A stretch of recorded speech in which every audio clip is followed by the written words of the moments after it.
고별 설교, 유언과도 같은 여호수아의 마지막 당부가 계속됩니다. 지난주에 그랬죠.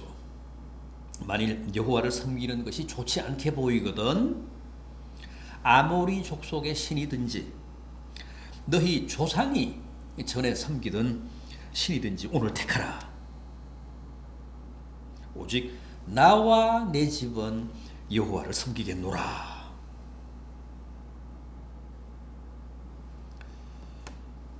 그렇게 이스라엘 백성들을 향해 결단을 촉구했습니다. 우리말에 남의 떡이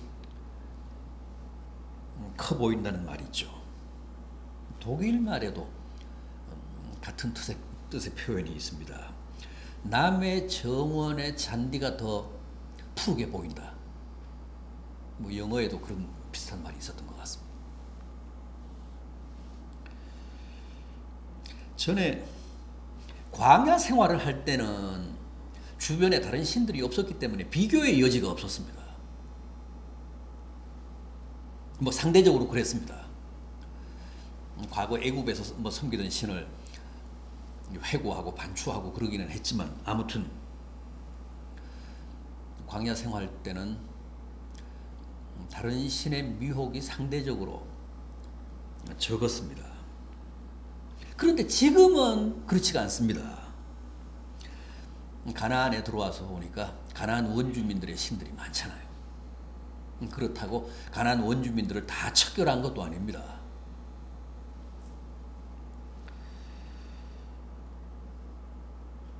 그리고 왠지 여호와보다는 그런 신들이 더 나아 보입니다.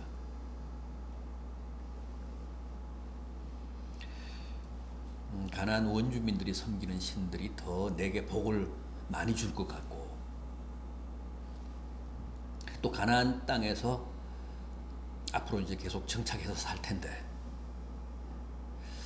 그들이 섬기는 원주민들의 신들이 더 적절할 것 같습니다.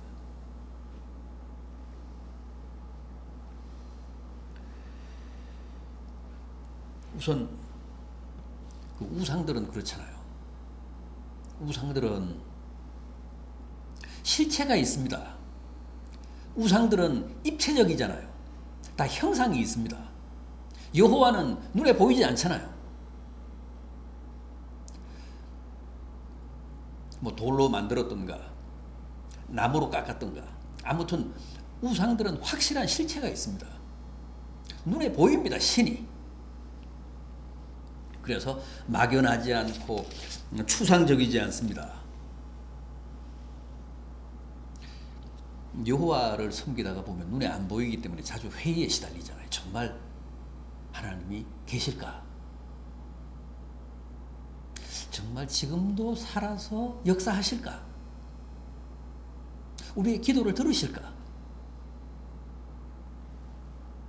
믿음이 좋을 땐, 뜨거울 때는 그런 회의에 시달리지 않지만 1년에도 몇 차례 우리는 꼭 그런 모진 회의에 빠집니다. 그래서 굉장히 힘들어하고 괴로워합니다. 아무리 기도해도 응답이 없을 때는 특히 그렇습니다.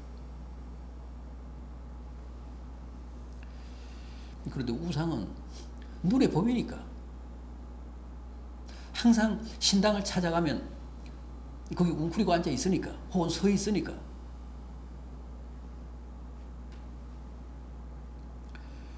느낌이 다릅니다.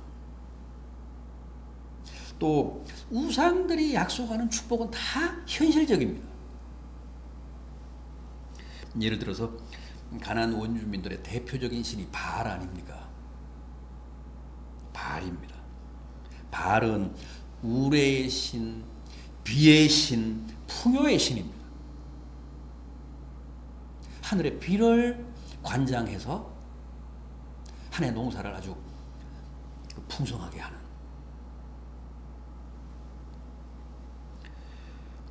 광야 생활할 때는 농사를 안 지었으니까 굳이 그런 신이 필요 없잖아요. 그런데 이제 농사를 지으며 정착해서 살아야 할 미래를 생각하면 굉장히 바알이 현실적인 신 같고 더 앞으로 살아가는데 절실한 신같이 보입니다. 그렇잖아요. 얼마나 미혹적입니까? 제때 비를 내리사 풍성한 수확을 보장함으로 풍요로운 삶을 허락하는 신. 아세라도 그렇습니다. 아세라는 여신입니다. 원래 바알과 아세라 이게 이제 딱 궁합이 맞습니다. 아세라는 목신이면서 여신이죠. 다산의 신입니다. 그래서 그 아세라 상을 보면 아주 뭐 가슴을 이렇게 강조합니다. 다산의 신이어서 그렇습니다. 많이 낳아서 많이 젖먹여 키우는 신. 옛날에는 아무튼 자식이 많아야 되잖아요. 다산의 복이 가장 큰 복입니다. 그래서 하나님이 아브라함을 부르실 때도 그랬고 이삭에게도 그런 약속을 하셨고 야곱에게도 기회만 있으면 약속하신 게 뭡니까? 하늘의 별처럼 바다의 모래처럼 자식을 그렇게 많이 주시고 후손을 그렇게 많이 보장해 주시겠다는 겁니다. 왜냐하면 그게 가장 큰 복이니까.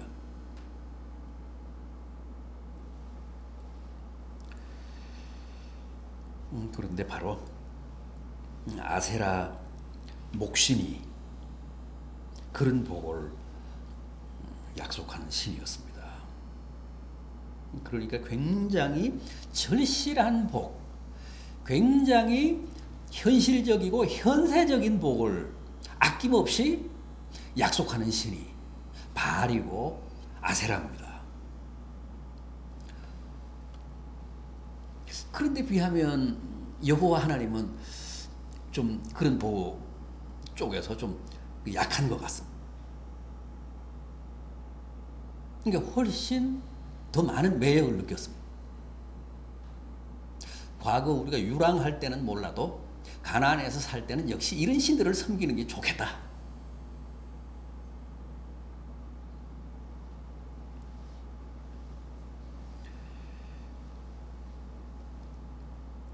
여호수아도 지금 이스라엘 백성들이 신앙적으로 많이 흔들리고 있다는 사실을 알았기 때문에 이렇게 강력하게 자신의 죽음을 앞두고 이스라엘 백성들에게 결단을 촉구한 겁니다. 그렇게 좋게 보이냐?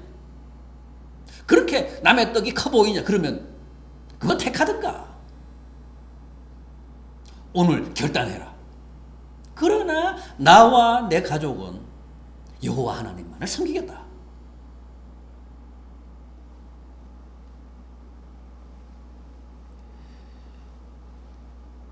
그러면서 여호수아가 이스라엘 백성들 앞에서 강조한 여호와 하나님, 그분은 어떤 분이라고 합니까?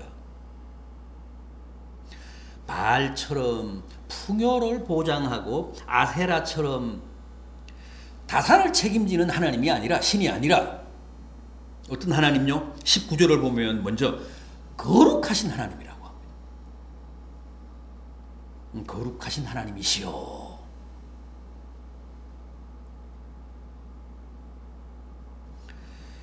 신구약 성경은 어디서나 하나님을 거룩한 분이라고 합니다. 거룩하신 분이라고 합니다. 이사야 6장 3절을 보면 거룩하다 거룩하다 거룩하다 만군의 여호와여. 그럼 계시록에도 보면 그렇습니다. 천군 천사들이 하나님 보좌 주변에서 그렇게 찬양하잖아요. 거룩하다 거룩하다 거룩하다.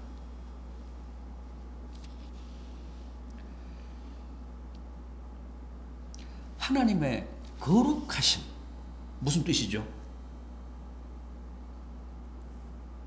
하나님이 거룩하시다는 것은 세상 만물이나 이 세상 모든 피조물과는 절대적으로 구별된 존재라는 뜻입니다. 그렇습니다. 하나님은 절대적으로 순수한 분이시고 절대적으로 깨끗한 분이시고 절대적으로 도덕적인 분이십니다. 무한히 아름다운 분이시고 영원히 선하신 분이십니다. 그래서 피조 세계에서는 그 누구도 그 무엇과도 감히 비교할 수 없는 그런 구별되신 분.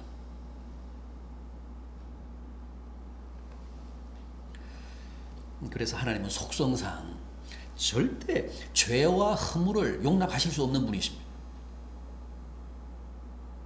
하나님이 죄와 허물을 용서하실 수 없는 이유가 거룩하셔서 그렇습니다. 이 세속과는 세상과는 피조물과는 절대적으로 구별된 그런 본질적인 존재감 때문에 하나님은 결코 죄나 허물을 용인하실 수가 없습니다. 간과하실 수가 없습니다.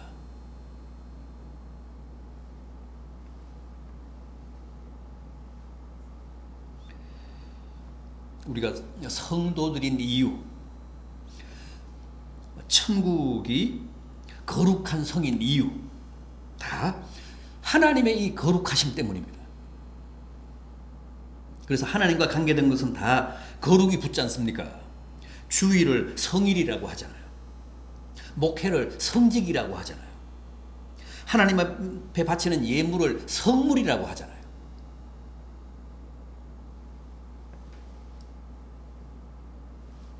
그 자체가 거룩해서가 아니라 하나님이 거룩하셔서 그렇습니다.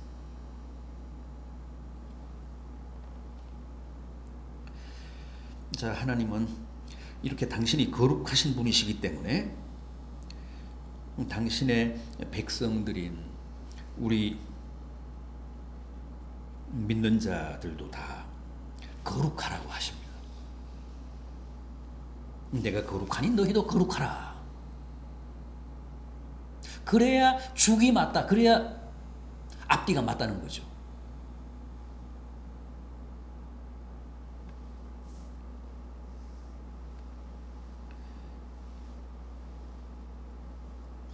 우리가 죄를 짓고 잘못을 범하면 어떻게 합니까? 자복하고 회개해서 죄 용서함을 받고 다시 거룩함을 회복합니다. 우리가 죄 안 지으며 살 수는 없습니다. 우리는 죄와 허물이 많은 인생들입니다. 그럼에도 불구하고 우리가 그 죄를 시인하고 자복하고 회개하면 하나님이 그 죄와 허물을 용서하사 우리를 다시 거룩하게 하십니다.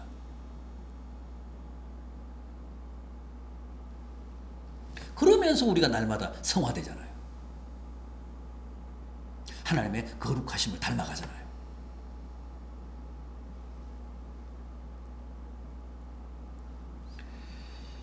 여러분, 하나님은 거룩하신 분이시기 때문에 절대 우리의 우상 숭배 같은 치명적인 죄를 용인하시지 않습니다. 묵과하실 수 없습니다. 20절을 보십시오. 만일 너희가 여호와를 버리고 이방 신들을 섬기면 너희에게 복을 내리신 후에라도 돌이켜 너희에게 재앙을 내리시고 너희를 멸하시리라. 이게 하나님이십니다. 거룩하신 하나님이셔서 그렇습니다. 완벽하게 죄와는 격리되신 분. 그래서 우리의 죄나 허물을 용인하시지 못합니다. 우리가 죄를 지으면 반드시 회개해야 할 이유가 거기에 있습니다.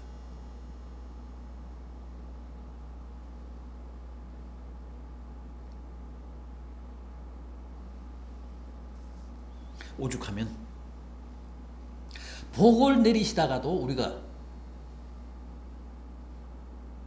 범죄하면 그 복을 철회하시고 다시 심판하신다고 하십니다.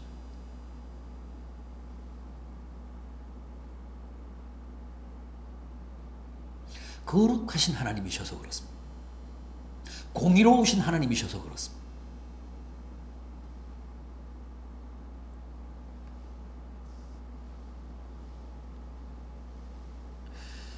죄를 범하면 하나님이 반드시 응징하신다는 것은 영적인 원리입니다. 공식입니다. 거룩하신 하나님이시기 때문에 절대 우리의 허물이나 죄악을 간과하실 수가 없어서 그렇습니다. 만약 하나님이 우상을 숭배하는 당신의 백성들을 보시고도 심판하시지 않으면 그것은 곧 하나님의 거룩하심과 공의로우심을 스스로 범하는 겁니다.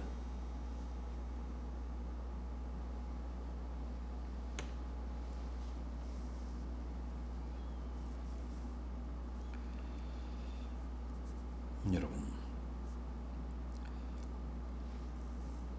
지은 죄 때문에 하나님의 진노와 심판을 피할 수 없게 되셨다면 반드시 회개하셔야 합니다. 그래서 그 죄 문제를 해결하셔야 합니다. 죄 용서함을 받으셔야 합니다. 죄 사함을 얻으셔야 합니다.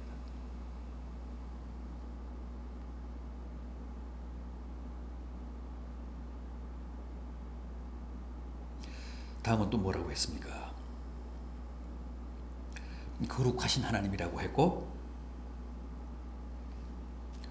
19절을 보면 다음에는 질투하시는 하나님이라고 했습니다. 질투하시는 하나님이시니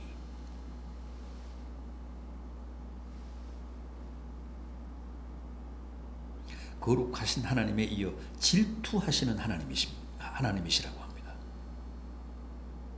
출애굽기 20장 5절도 보면 그것들에게 절하지 말며 섬기지 말라. 나 내 하나님 여호와는 질투하는 하나님인즉 나를 미워하는 자의 죄를 갚되 아버지로부터 아들에게로 3, 4대까지 이르게 하거니와. 또 출애굽기 34장 14절을 보면 여호와는 질투라 이름하는 질투의 하나님이라 그랬습니다.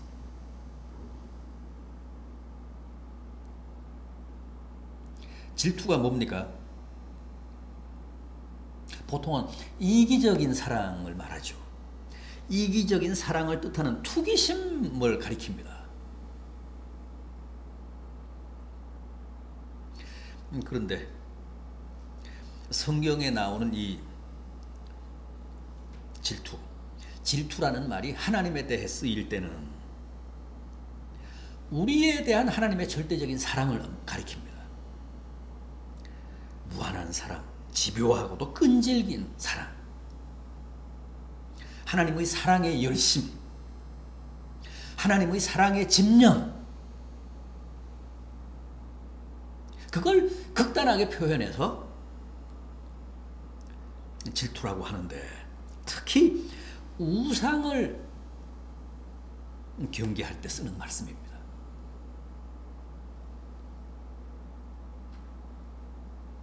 우리로 하여금 우상을 멀리하게 할 때 하나님은 질투하시는 분이시기 때문에 우상 섬기면 너희가 죽는다, 벌 받는다, 심판을 면치 못한다.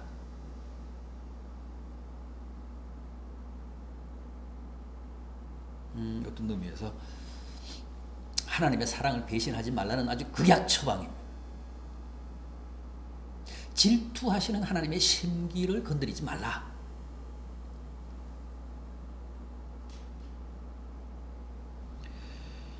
내가 사랑하는 사람이 다른 사람에게 마음을 빼앗기면 내가 질투할 수밖에 없죠.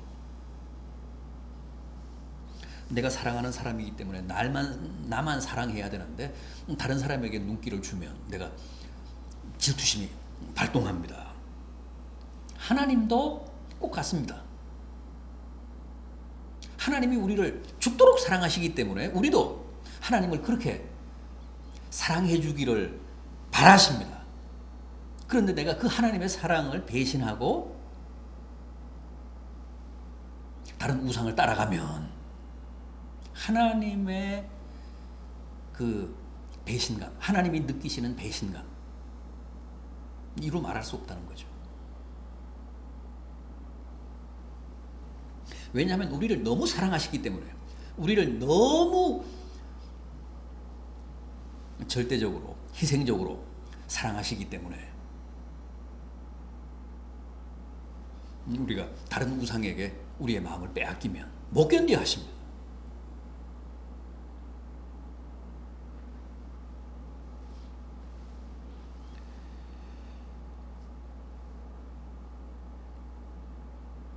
먼저 말씀드린 거룩하신 하나님이라는 말이 공의의 하나님을 말씀하는 것이라면, 여기 질투하는 하나님은 곧 사랑의 하나님이심을 뜻하는 말입니다.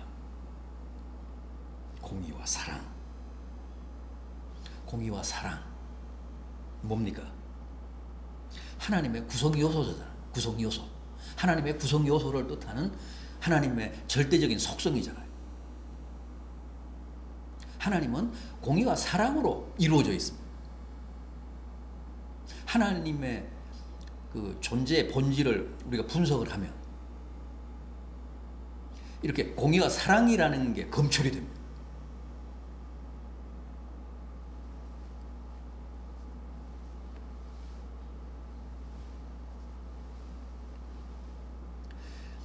우리가 물을 분석하면 뭐 H2, 수소와 산소로 이렇게 분석이 되듯이 하나님은 공의와 사랑으로 구성이 되어 있습니다.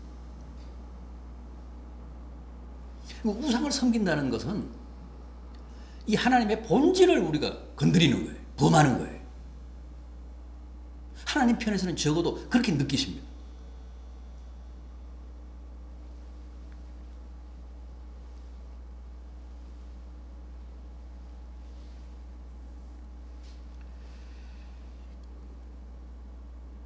부디 하나님의 절대적인 속성을 모두 가지 맙시다. 하나님의 속성을 범해서 하나님의 진노를 사지 맙시다. 지금 여호수아의 간절한 호소가 바로 그겁니다. 제발 우상을 섬기고 이방신을 경배함으로 하나님의 재앙과 심판을 자초하지 말라는 겁니다. 우상을 섬기면 반드시 하나님의 심판을 피할 수 없기 때문에 제발 그런 불행을 자초하지 말라는 겁니다. 21절 보십시오. 백성이 여호수아에게 말하되 아니니이다. 우리가 여호와를 섬기겠나이다 하는지라. 23절 여호수아가 이르되 그러면 이제 너희 중에 있는 이방 신들을 치워버리고 너희의 마음을 이스라엘의 하나님 여호와께로 향하라. 이방 신들을 지금 섬기고 있다는 거예요.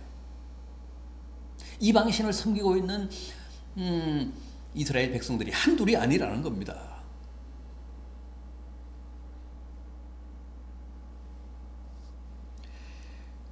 이제 여호와만을 섬기겠다고 했으니까 너희 이 가운데 있는 우상들을 다 소탕해라.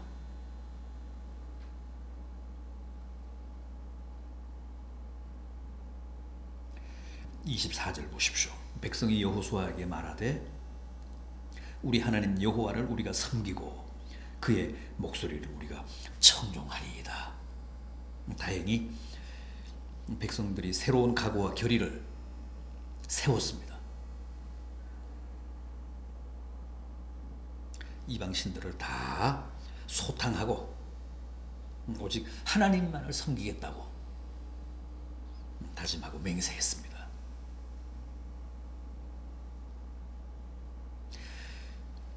그래서 이걸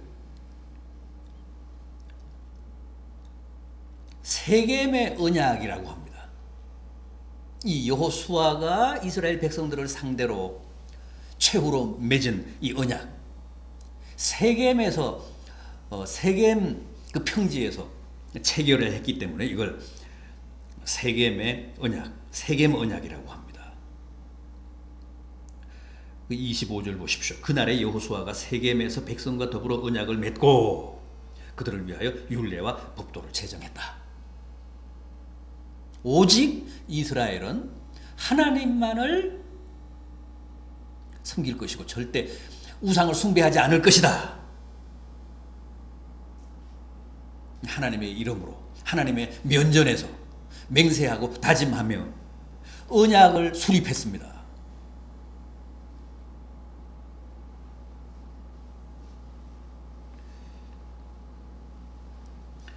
여러분, 이렇게 비록 이스라엘이 우상을 잠시 섬겼을지라도 마음을 새롭게 해서 회개하고 앞으로는 잘 살겠습니다 하고 다짐하면 하나님이 용서하시고 그 분노를 철회하십니다. 그래서 은혜를 베푸시고 축복을 허락하십니다. 하나님은 당신의 백성들을 너무너무 사랑하시기 때문에, 절대적으로 사랑하시기 때문에 범죄하고 회개하면 그걸 또 믿어주십니다. 그리고 속아주십니다. 그걸 본심이라고 믿으시고 받아주십니다.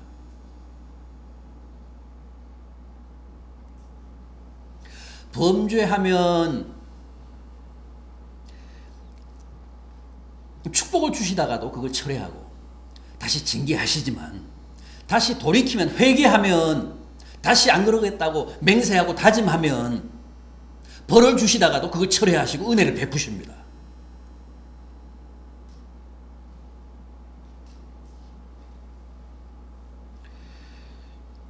오늘 우리들에 대해서도 꼭 같으십니다. 범죄하고 회개하면 돌아서서 또 그 죄를 범할지라도 용서하시고 은혜를 베푸시죠.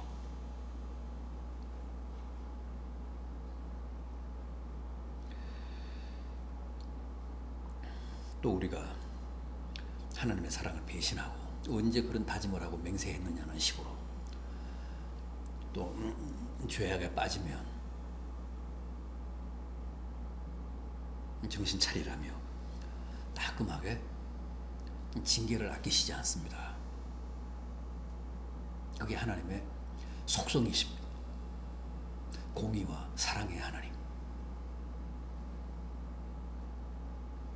항상 이렇게 채찍과 당근으로 우리를 이끄십니다.